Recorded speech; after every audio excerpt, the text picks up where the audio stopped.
ఆదర్శ దంపతులు అన్నంత రేంజ్ లో అలా వీడియోలు సోషల్ మీడియాలో మేము అమాయకులము అన్నంత రేంజ్ లో పెట్టిండ్రు. చేసిన కథలేమో లంగా లుచ్చ కథలు ఎగ్దాం ఇలా. మరి ఇప్పుడు పైసా లేకపోతే గింత గలీజ్గా దిగజాడతారా?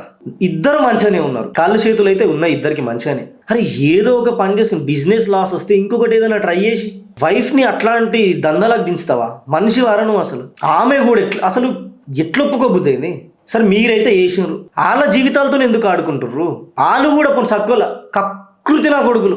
అరే అంటే ఇప్పుడు సోషల్ మీడియాలో వచ్చింది, మెసేజ్ పెట్టినాం, అయిపోయి కథం అంతేనా? ఇక వాళ్ళు ఎసుంటోళ్ళు అలా బ్యాక్గ్రౌండ్ ఏంది? సరే ఇప్పుడు ఈ ఇంత చిల్లర. ఇప్పుడు ఒకటి మాత్రం నేను దీనివల్ల ఒకటి మంచోళ్ళకైతే చెప్దాం అనుకుంటున్నాకి, సోషల్ మీడియాలో అడ్డమైన ఉన్నల్ని నమ్మి మీరు మోసపోకండి.